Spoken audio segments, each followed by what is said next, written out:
Alright guys, so the Valentine's event is either going to be live when this video goes out, or it's going to go live at reset tonight when this video goes out. So you know what that means. I got to put up my event guide to make sure you are prepared for this event. And like the last couple of events, maybe, you know, the Little Big Tengu was a little bit annoying for some people because it kind of tended to drag on a little bit. This one might feel a little bit long as well, but it should not be a really hard event. I mean, the really nice thing about this event, I guess the main thing that I'm really looking forward to, aside from, you know, being an absolute monster and feeding my CEs to all my other CEs that I'm trying to level up, is the fact that basically any servant can have event bonus, and you can really farm a lot of bond in this event. So, you know, I'm really looking forward to that because I got quite a few servants that I'm trying to bond 10. My Heracles has been sitting at bond 6 for like the last 4 years, and I'm like, you know what, this is a good chance to actually make some headway on that guy and try to get some of that done. There's not a whole lot annoying with this event. Like, there's a lot to do, but it's not too bad, and we'll kind of get through all of that in today's video. But before we actually begin,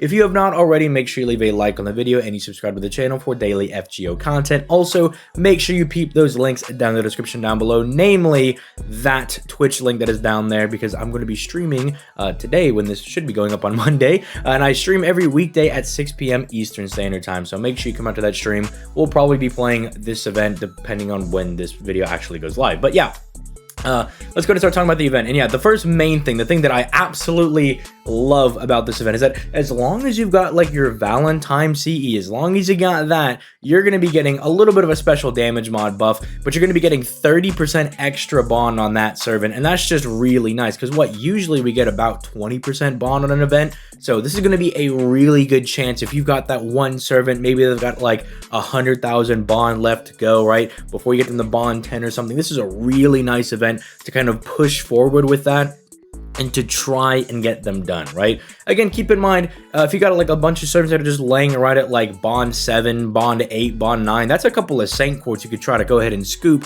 by trying to like bump them up from like 7 to 8 if they've only got like 50,000 points or so left. So make sure you kind of check some of your servants right before you start doing this event, because once you start getting some of the CEs to get the ball rolling, you know, you want to be a little efficient with who you're sticking in your backline, and that can be really, really nice. It can also be a real big help if you need the extra damage for this event, but I'm gonna spoil something now. This event, like, the numbers for the enemies are not super high. Even like the hardest node, the highest HP enemy you're gonna be fighting is just shy of 200,000. So it's really not that difficult. I don't think you're really going to be needing the damage mod bonus as much as you're really going to want to take advantage of that bond bonus. But yeah, it's also pretty nice if you've got Ongra, mind you, he gets 50%.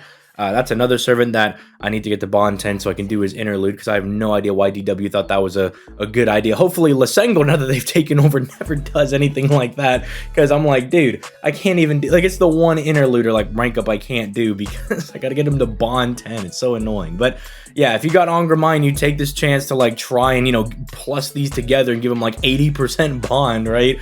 Dude, it's so ridiculous just to be able to do that one rank up quest. But yeah, that's really nice. Karen, if you got her, if you're able to pull her, will also get massive bonds, so take advantage of that as well. Let's talk about some of the free stuff you're going to be able to get from this event as well. So first and foremost, and I think this is like the best command code, because I don't think the other two from this event are particularly great. This one, though, I think can be really nice. So it's going to give whatever card you slap this on a 20% special damage mod against male enemies. So if you've got Artemis, if you've got, you know, Yugioh, or you just have, I don't know, even Summer to Mama, right? Someone you particularly are bringing against male enemies, you could slap this on one of their cards. Or if you just know that, like, I don't know, it's a DPS that you're generally going to bring to a lot of fights, you know, like about half the servants in the game or half the enemies are male, you know, give or take. I think it skews a little bit more towards there being female enemies, but still, it's just not a bad thing in general to slap on somebody. I mean, you could slap this on your Gilgamesh, because the one time, you know, you go to fight like Arthur or Ozymandias or Bedivere or Herc,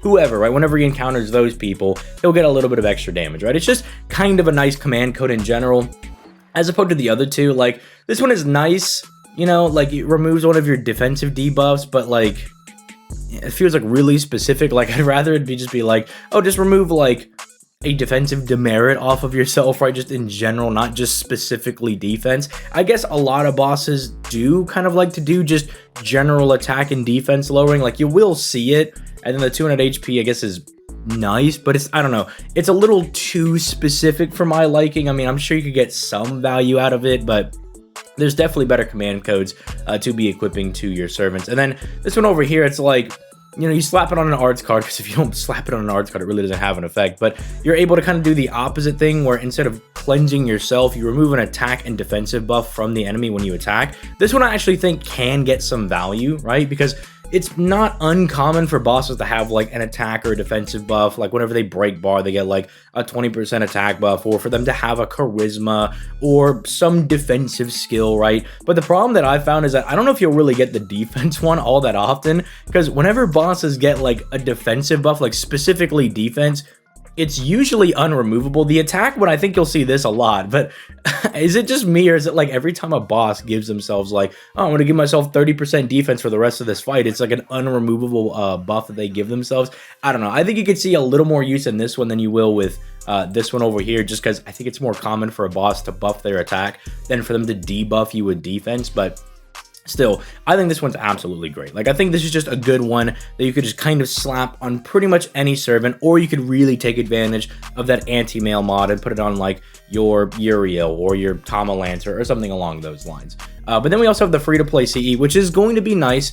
It's not the most like broken thing on the planet, but you can get some value out of this. Like if you're a newer player and you don't have like super insane CEs, you know, getting a 50% starting charge gauge, a little bit of an arts and not arts, but a quick and buster buff, and then a little bit of NP. These are going to multiply into each other, give you a little bit of damage, and then also make it easier for you to loop if you don't have any other better CEs. The only unfortunate thing is that while this event is really good, because if you're not aware, like maybe you're a newer player, this is your first Valentine's event, the Valentine CEs that your servants give you are really good for max leveling CEs, because they give a ton of CE experience to whatever they're used towards. So if you're like me and you want to be an absolute monster and take that chocolate cake that MASH got you and just throw it into a CE for a CE bomb. Well, actually, don't do mashes, because I think mash is like the only one you can't get. But like the other ones you can get every single year. Like you can get Gilgamesh's Valentine's thing, for instance, every single year, or like your Betavirs or your Uriels, right? Like whoever, like usually all those servants you can just get their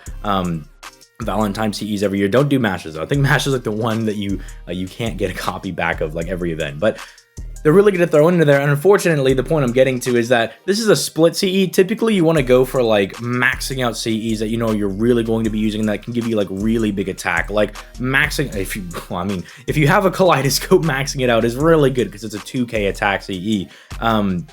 If you have Black Grail Maximum Broken, that's like 2500 attack if you Maximum Break it. And that like extra 2 to 2500 attack that you can get on some of those CEs makes a world of a difference as compared to like the 2k HP you get. Like usually that's maybe not even going to let you live another hit. So usually you want the CEs that are going to give you like a really good effect, that you have Maximum Broken, and that are going to give you like a lot of attack because it's a bit more impactful. But this is unfortunately split, so I guess if you're a new player, don't try to like max this one out if you're going to use your Valentine's things.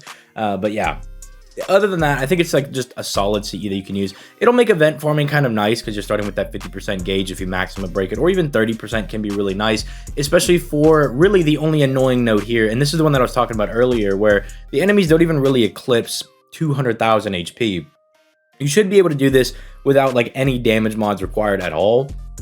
You know, keep in mind that if you've got the double Castoria thing, that's 60% for the entire party, plus any batteries your servants may have, plus the at least 30% that you'll get from the event CE, 50% if you're able to maximum break a couple of copies, like if you're able to get really, really lucky. This like should not be something that's all that hard to do.